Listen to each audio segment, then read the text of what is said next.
So week 6 of the NFL season featured more brutal injuries, some gross games, some great games, as well as some very unexpected upsets. In fact, it really feels like nobody's safe, with teams that started out hot now looking a bit rough. Meanwhile, others that started out slow are now starting to cook. Well, in today's video, I'll break down every Sunday game plus both crazy Monday night matchups, as well as some of my biggest takeaways from each right after.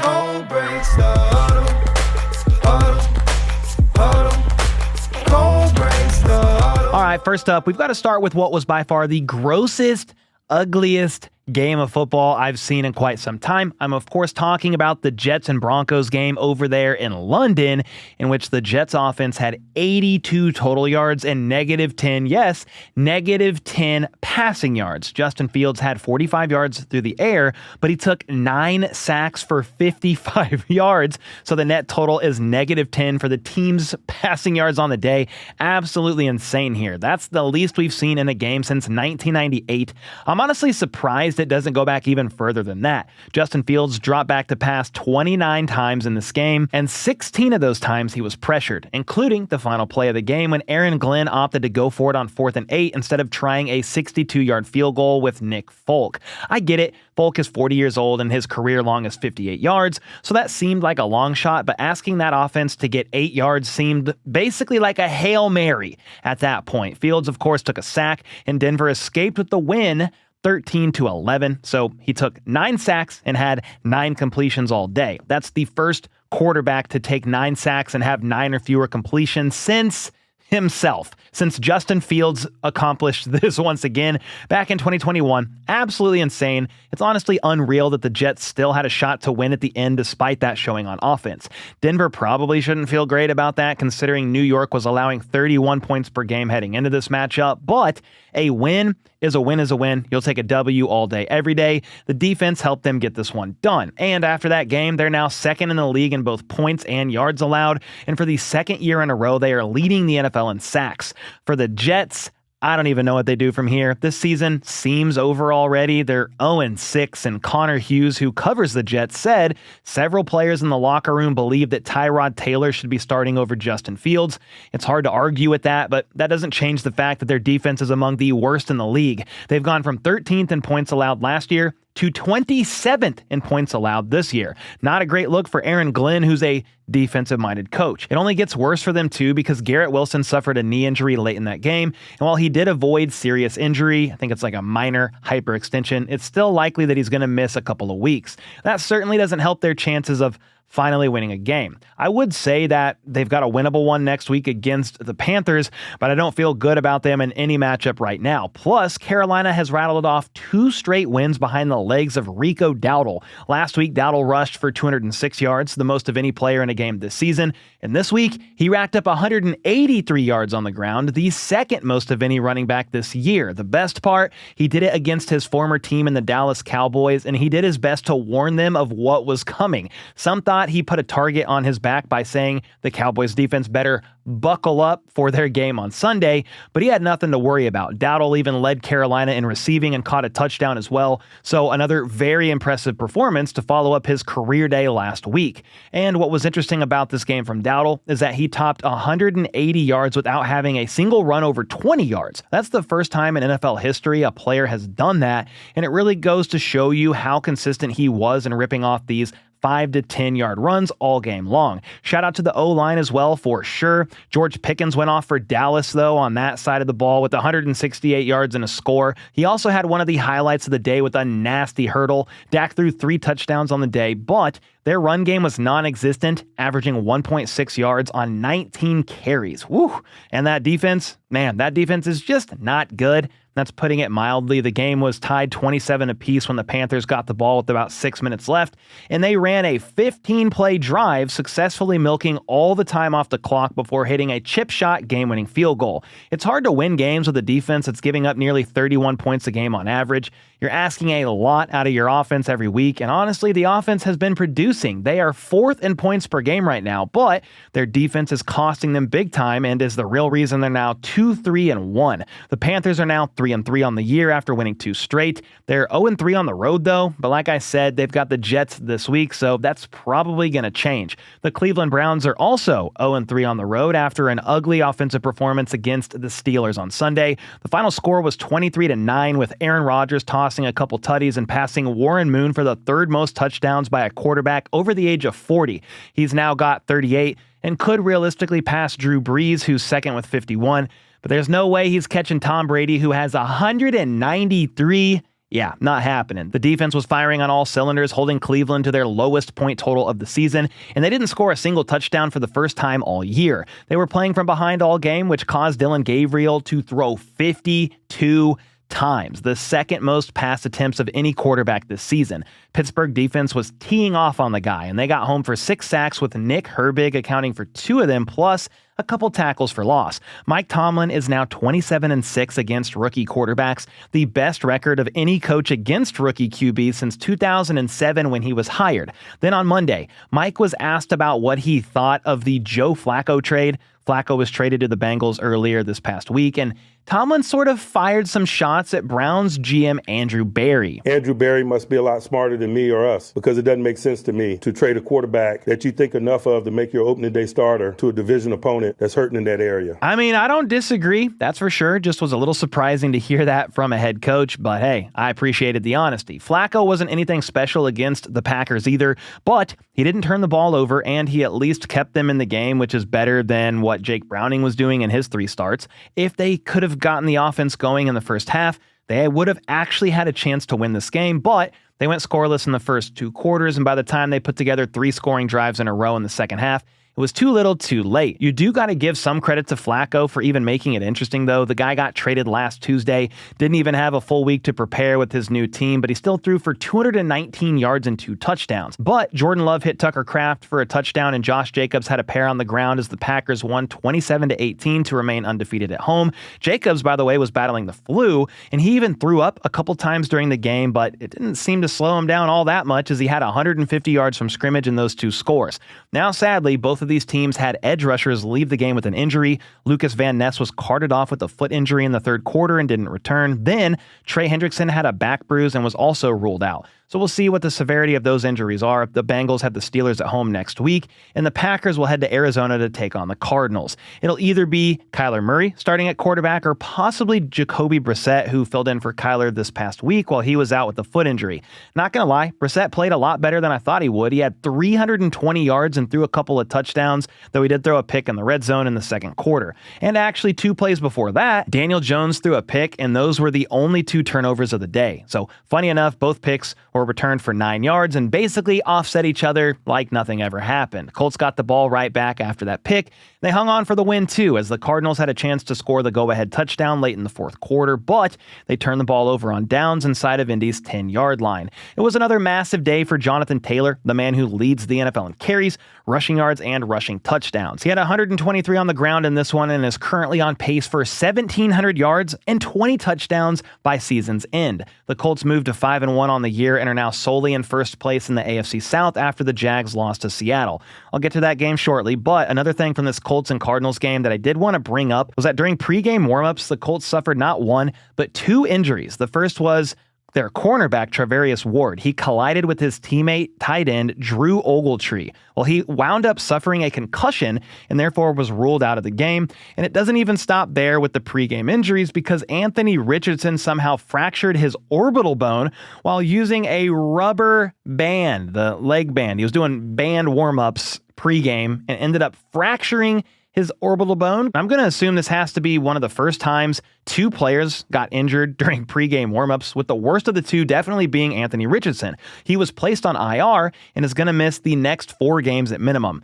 That's pretty crazy, and also worth mentioning that Marvin Harrison Jr. slammed his head on the field at one point during this game and left with a concussion himself. So there's a chance he's out next week against the Green Bay Packers. But let's shift gears to this game between the Seahawks and the Jags. Seattle continues to be very good on the road, and Sam Darnold continues to prove that he was very much worth the 3-year, $100 million contract that he signed in the offseason. Darnold nearly had a 300-yard day, and he threw 2 touchdowns, including this dime downfield for Jackson, Smith, and Jigba that went for 61 yards. He and JSN have built up quite the chemistry already. JSN had 162 yards in this game and now leads the entire NFL with nearly 700 yards, 696 receiving yards. Got to give credit to their entire offense, really, though.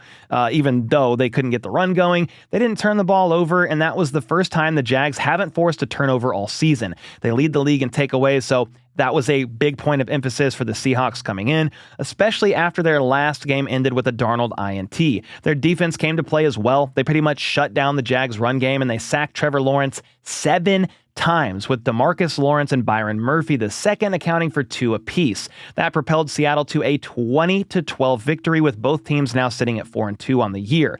The Jags are making their annual trip to London next week to play the Rams, and will be doing so without linebacker Devin Lloyd, who's dealing with a calf injury and won't even make the trip abroad. Then the Seahawks will host the Texans on Monday Night Football, a 9 p.m. kickoff time for those of us that live in the Central Time Zone. The NFC West might honestly be the most competitive division in football right now. The Cardinals don't look great at 2-4, but there's now a 3-way tie for first after the Niners dropped one to the Bucs. The story of the game for San Francisco in this one was Fred Warner, who sadly suffered a gruesome, broken, dislocated ankle, and he's already been ruled out for the year by Kyle Shanahan as he's set to undergo surgery. That's another gut punch for this Niners team that already lost Nick Bosa for the season to a torn ACL. Brock Purdy has missed games with his toe injury. George Kittle has been on IR with a hamstring, though I believe his window is opening up here pretty soon. And that's not even to mention their very banged up wide receiver room. At 4-2, their season is far from over, but it's even more of an uphill climb as they just lost the best interior linebacker in all of football. Their offense struggled on Sunday, but credit the Bucs defense, who forced 2 interceptions and sacked Mac Jones 6 times, tying a career high for him. Baker Mayfield was in his bag, though. He was carving up that defense through the air with 256 yards and 2 touchdowns on just 23 attempts. His best play of the day, though, came on this 3rd and 14 when he somehow slipped out of the sack, made a defender miss, and then trucked his way through another to pick up the first down. Insane, and it might be time, I mean, some people are already talking about it, but it might really be time to start talking about Baker Mayfield for MVP. Obviously, it's early on in the season, but the Bucs are 5-1, and Baker has over 1,500 passing yards and 12 touchdowns with just 1 pick on the year, and he's doing it without some of his best receivers. Mike Evans has been out with a hamstring injury. Chris Godwin was out with a new fibula injury, and then sadly, Emeka Egbuka tweaked his hamstring in the 3rd quarter, and according to Adam Schefter, is expected to miss some time. So that's his top 3 weapons, plus Bucky Irving is out with a foot injury. It sounds like they're hoping Mike Evans returns to practice this week, which is good, but Godwin, Egbuka, and Bucky Irving are all likely out again for their game against the Lions on Monday night. That should still be a great game, though. The Lions are pretty banged up in their secondary, so it could kind of even out. Plus, they're most likely going to be without safety Brian Branch, who got suspended for 1 game after he clocked Juju Smith-Schuster following their loss to the Chiefs on Sunday Night Football. And I say they are most likely going to be without him because even though the NFL suspended him for a game, Brian Branch is appealing. So we'll see what happens to that. I doubt he wins that. But if you want a full breakdown on that game, of course, I mentioned that break it all down rather on my main channel. How about those Chiefs? But basically, Patrick Mahomes went off with 4 total touchdowns, and the defense limited the very explosive Detroit offense that was averaging 35 points a game to just 17 in that dominant 30-17 W. Let's get back to the NFC West because the Ravens took care of business in Baltimore, beating the Ravens 17-3 as Lamar Jackson watched from the sidelines. Cooper Rush was so bad that they actually pulled him in the second half for Tyler Snoop Huntley. The offense didn't look that much better, to be honest. Derrick Henry was a bright spot, though. He had 122 yards, and it was the first time he's had more than even just 50 since week 1. The Rams were far from the best version of themselves. Stafford missed some throws out there, even losing a fumble, which obviously kept some points off the board. But they got the job done and sent the Ravens to their bye week 1-5. And while I would think Lamar will be back for week 8 against the Bears, signs are pointing that way. It might already be too late unless they somehow win 9 or 10 of their last 11 games, which seems rather unlikely, albeit not impossible. Now, sadly, Puka Nacua left the game in the 2nd quarter with an ankle sprain. He did return in the 3rd, but he didn't record a catch after he came back. I'm assuming they had him on some pretty strong pain meds because the injury is serious enough that he's expected to miss some time because of it. Potentially, Coach McVay shared Monday that he's feeling okay, all things considered, and will be day to day. If he can't go week 7, Thankfully, they have a bye week 8, and he can rest up for the next couple of weeks and have a chance at coming back week 9. It was pretty wild how many star receivers went down on Sunday. Garrett Wilson, Emeka Egbuka, Marvin Harrison Jr., and Puka Nacua, 4 guys that are all likely to miss time, but the silver lining is they'll all be back at some point. Someone who won't be coming back to their respective team at all, though, is Titans head coach, former head coach Brian Callahan. He was fired by the team on Monday morning after losing to the Raiders and dropping to 1-5 on the year. The offense was a disaster once again. Cam Ward had 3 turnovers and took 6 sacks, and that's really how this entire season has been. Shoot, it's how last year was too. Callahan was 4-19 over his tenure with the team, and it's pretty clear he wasn't taking them anywhere this season, so they decided to part ways, and that means the last 4 quarterbacks who were taken first overall have seen their head coaches get fired during their rookie seasons. It does make some sense. If you're drafting first overall, it's because your team was not good the season prior, and many of these coaches are on the hot seat. Interestingly enough, the Titans have their former head coach, Mike Vrabel, coming to town this Sunday with the 4-2 Patriots, a guy they just probably should never have fired in the first place, but oh well, because he seems to be doing just fine over there with the Patriots, and so is Drake May, who looked phenomenal once again on Sunday. I know it was against the Saints, but he's putting together quite the body of work this season. They were coming off the high of beating the Bills in primetime the week before, but they came out firing in this one as Drake threw 3 first-half touchdowns, 2 to Kayshon Boutte and a 53-yard bomb to Demario Douglas. He really should have had 2 touchdowns, but his second one was called back due to a weird kind of offensive PI call on Stephon Diggs. Either way, New England got the dub 25-19 over the Saints, and in the end, May finished with 261 yards in those 3 touchdowns, plus he led them in rushing yards, and get this, he became just the 4th player aged 23 or younger to have 5 consecutive games with 200 or more passing yards and a plus 100 passer rating. The others on this list, Patrick Mahomes, Dak Prescott, and Dan Marino. Pretty good company, and the second-year QB has his team rolling right now. 3 straight wins with the Titans, Browns, and Falcons next up on their schedule. And then the Chargers are thankful to be 4-2 after they barely escaped Miami with a win. A touchdown to Darren Waller put the Dolphins up 1 with 46 seconds left, but Ladd McConkey made a man miss on this quick pass and raced down the sideline for a 42-yard gain to set up Dicker, the kicker's game-winning 33-yarder. That was McConkey's first 100-yard game of the season. He actually finished with 100 on the dot and caught a touchdown as well. Kamani Vidal played great in his first start with Omarion Hampton hitting IR. He had 124 yards on 18 carries. Not bad, considering he was just on the practice squad a week ago. Herbert was effective against Miami's secondary, finishing with 264 yards and a couple touchdowns while avoiding turnovers. That can't be said for Tua, though, who threw 3 interceptions and now has the 3rd most in the NFL. The first pick wasn't really on him, but the other 2 definitely were. Yet, he somehow had the cojones to call out some of his teammates during his post-game presser, saying some have showed up late to player-only meetings or are not showing up at all. Yesterday, Mike McDaniel said Tua chose the wrong forum to express that, though he believes he had no ill intention. Well, ill intent or not, I'm sure the quarterback airing stuff out to the media like that when his turnovers are killing the offense probably doesn't sit well with all of his teammates, or at least a lot of them. Either way, it's safe to say the Dolphins are a mess right now. They're 1-5, and in their last 16 games against teams with a winning record, they've only won once. Mike McDaniel's seat has never been hotter, and if they lose to the Browns this Sunday, I wouldn't be surprised if he is the next head coach that gets let go. Next up, Monday Night Football was pretty wild. It featured a doubleheader, and both games resulted in pretty surprising upsets. The Bills' offense couldn't stop shooting themselves in the foot against the Falcons as Josh Allen threw 2 picks.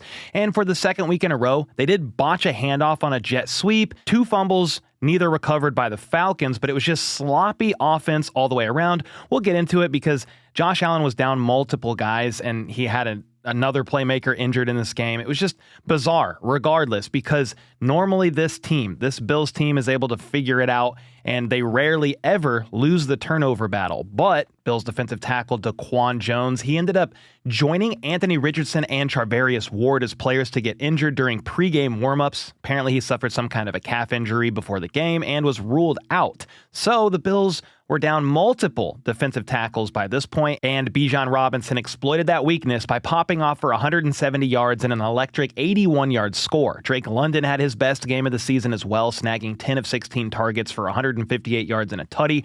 He should have had another touchdown, but he stepped stepped out of bounds at the 1-yard line as time expired in the second quarter, and that play almost had me backflipping out of my chair. I didn't really care who won the game, but that was an electric play. Sadly, didn't count as a touchdown. A note on Bijan and London, though. They've done something twice that no other duo ever has. Rush for 170 more yards and have 150 more receiving yards in the same game.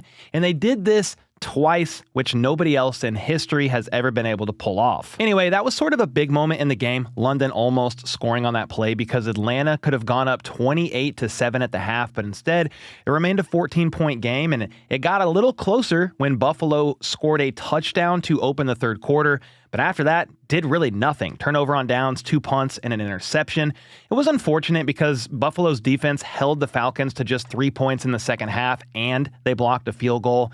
The problem was, or part of the problem was, Allen was without several playmakers running around on the field out there. You had Dalton Kincaid and Curtis Samuel not playing in this one, and then Joshua Palmer hurt his ankle and was ruled out during the game. So you're down multiple guys, and they were just without answers, just to put it bluntly. Well, part of that was because Atlanta's defense made Allen miserable all game, blitzing him on 55.9% of his dropbacks, the highest rate he's faced since 2021. I would say it worked, as Allen was sacked 4 times and threw those picks. It's a tough loss for the Bills, who dropped to 4-2 after losing the turnover battle in 2 straight games, and believe it or not, they are actually below the Patriots now in the AFC East, since they have the same record, yet New England has the head-to-head tiebreaker over them. Thankfully, Allen and company have a bye coming up. That'll give them a chance to regroup and try to get healthy before they play the Panthers Week 8. The Falcons, meanwhile, will hit the road for another primetime game. This time they'll face off with the 49ers on Sunday Night Football. That should be a good one, but this is such a weird league because the Falcons got blown out by the Panthers and ended up beating the Bills. It really is a week-to-week league. Let's move on to the other game, though, because this one involved another wild one between the Bears and the Commanders. Chicago got their revenge from the Hail Mary game last year as Jaden Daniels lost his grip on the ball during this handoff, and the Commanders turned it over near midfield, up 2 points with just 3 minutes left in the game.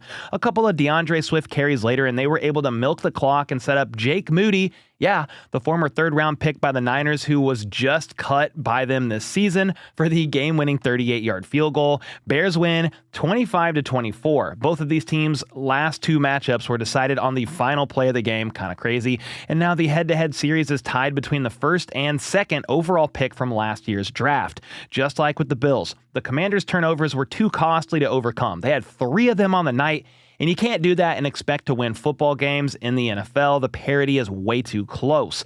DeAndre Swift was clutch down the stretch, and he cracked 100 yards for the first time this season on the ground, while also leading the team in receiving thanks to this 55-yard touchdown catch in the fourth quarter. The Bears are actually on a 3-game win streak now, and they've got a chance to keep it rolling next week against the 1-5 Saints.